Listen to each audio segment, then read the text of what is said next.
Paldies par uzaicinājumu.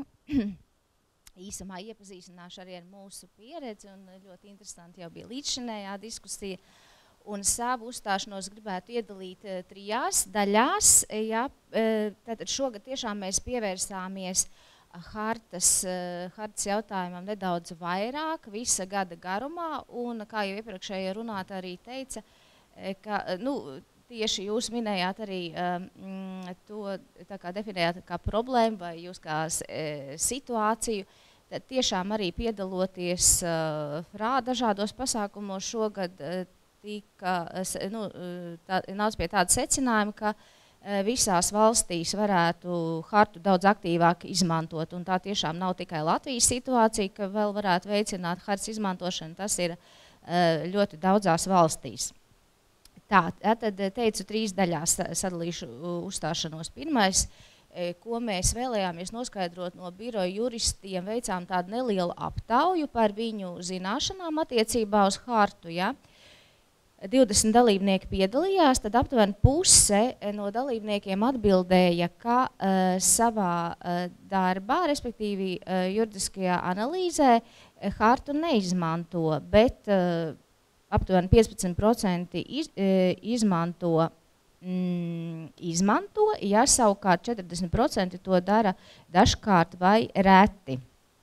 Un, ja izmanto, tad atsaucas visbiežāk ir uz hartas 41.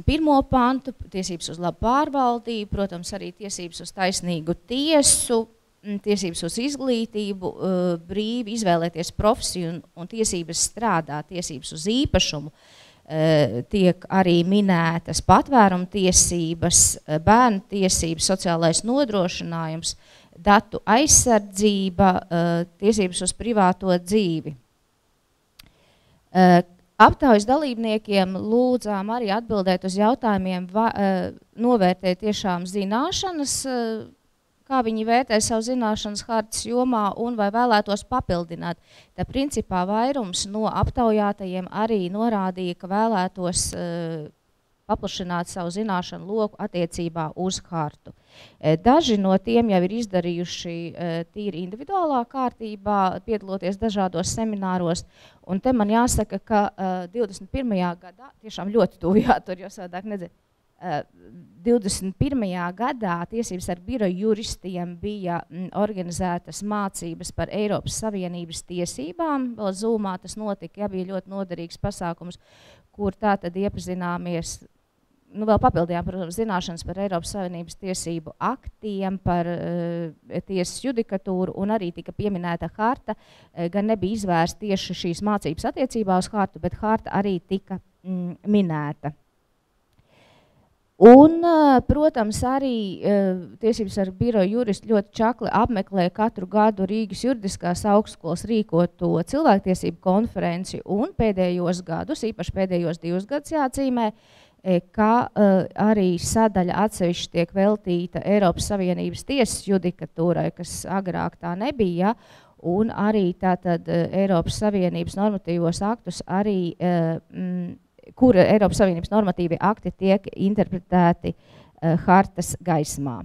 Un varbūt ilustrēšu arī dažus piemērus. Tātad pirmais bija šis ļoti tehniskais tātad aptauja biroja juristiem, bet otrā sadaļa bija rūpīga dokumentu analīze atlase no lietvedības laika posmā no 2020. gada 1. janvāra līdz 2023. gada augusta, 31. augustam. Ja? Un, ja godīgi es tā klausos un teiksim, arī salīdzinu, tad nemaz tik slikti arī nav gājis. Protams, ka to hartas izmantošanu varētu vēl vērst plašumā, ja, bet Tiesības sarga birojas juristi ir situāciju analīzē juridiskajā pamatojumā izmantojuši hartu gan atbildot privātpersonām uz iesniegumiem. Protams, ka šeit tas bija tādā vienkāršotā veidā, varbūt atsaucoties uz hartas principiem, bet arī man jāmin viena atbilde, kur ļoti skaisti, teiksim, hartas 41. pāns, kas ir tiesības uz labu pārvaldību, ir kalpojis kā tāds ļoti labs instruments, lai tiešām atklātu šo tiesību tvērumu, ja, cilvēkam, kurš ir uzdevis jautājumu konkrēti, vai iestādes rīcība ir vērtējumu, kā ir vērtējumi no labas pārvaldības viedokļa, tad atsauc uz šo pantu, un panta citēšana ir noderējusi kā šī panta tvēruma analīze. Izpētes ietveros tika atlasīti dokumenti no lietvadības, kur ir atsauce uz hartu, kā jau minēju, tātad privātpersonām, valsts iestādēm, uzņēmumiem, nu, protams, arī tiesām.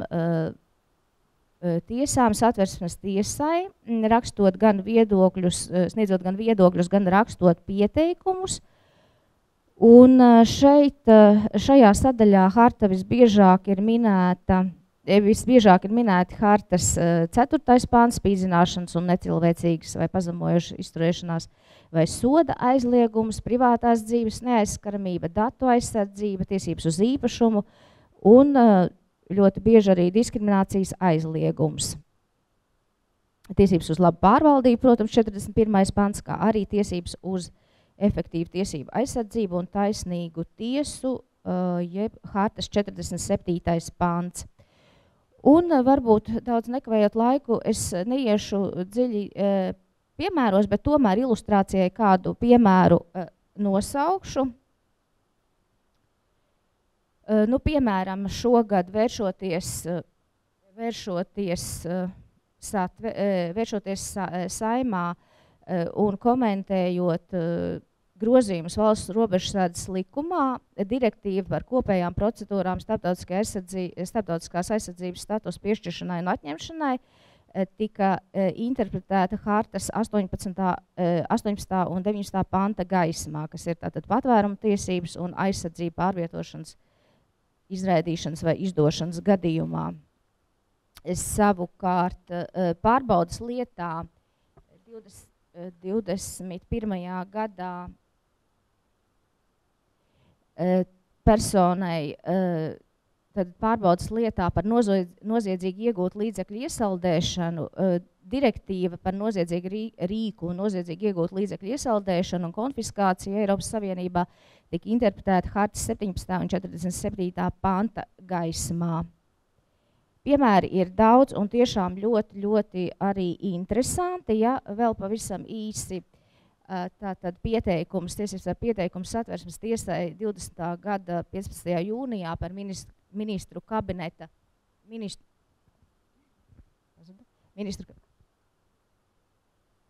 kabineta 1250. noteikumu 13. punkta atbilstību satversmes 91., 105. un 110. pantam par atšķirīgo šo nodevas apmēru mantiniekiem, ja, tātad laulātajiem un pārējiem testamentāriem vai līgumiskiem mantiniekiem, kas bija šī atšķirīgā nodeva, tad tiesības atsaucās uz hartas 21. pantu. Nu, jāsaka, arī ministru kabinets savā analīzē arī atsaucās uz hartas 9. pantu, bet šeit mēs runājam par tieši tiesības sarga pieredzi. Jā, un tie tikai daži tādi piemēri, kas ilustrē tiesības sarga biroja juristu, kā tiesības sarga biroja juristi izmanto hartu. Un ko no šīm aptaujām var secināt, ja, ka primāri, protams, tiesības sarga biroja juristi izmanto Eiropas cilvēktiesību konvenciju, jo tas ir daudz jau pierastāks un iepazītāks un analizētāks rīks. Harta tiek izmantot, interpretējot Eiropas Savienības tiesību aktus, bet zināšanas par hartu būtu paplašināmas. Ja? Un arī hartas izmantošana juridiskajā analīzē nodrošinātu tās lielāku iedzīvināšanu Latvijas tiesību telpā. Primāri analizējot, tātad harta tiek piemērota, ja tā varētu definēt, padomdevēju funkcijās un juridiskajā analīzē. Protams, arī parādās dažādos, teiksim, izglītojošos pasākumos. Mēs dodoties uz skolām arī pavisam varbūt tā konspektīvi atsaucamies arī uz hartas atsevišķiem pantiem, nu, teiksim, uz pirmo pantu pat cieņu un arī citiem pantiem. Bet, kas arī jāatzīst, ka harta ir salīdzinoši, nu, tas izriet no mūsu pētījuma, ja, ka harta diezgan reti ir ietekmējusi procesa rezultātu. Tā tiks secināts, ja. Un, nu jā, tas hartas izmantošana juridiskajā analīzē būtu paplašināma. Paldies. Paldies. Es varbūt arī uzreiz jums izmantošu savas privilēģijas un uzdošu jautājumu, jo mēs pirms tam diskutējām un runājām par to, ka juristiem, iespējams tiesnešiem, mums visiem noderētu kaut kādi pasākumi, kas ļaut mums iegūt papildus zināšanas par pamatiesību hartu. Tiesības sarga birojas noteikti ir tas, kam ir tāda visciešākā saskare ar cilvēkiem un personām, kam nav šīs juridiskās izglītības. Un, nu, ja Eiropas cilvēktiesību konvencija nu, jau ir šādu vārdu salikumu zina ne tikai juristi, bet arī cilvēki parastie, ja tā var teikt.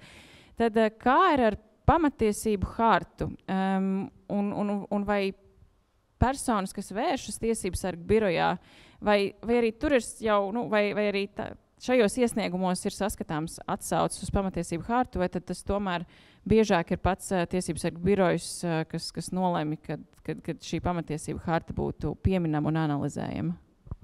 Nu, principā jau laikam otrais gadījums, ka mums ir harta jāvērš uzmanību uz tāda instrumenta esamību un jāiepazīstina cilvēki, bet ir bijuši arī gadījumi, kad arī paši iesniedzēji ir savos iesniegumos atsaukušies uz hartu. Jā, ir bijuši tādi gadījumi.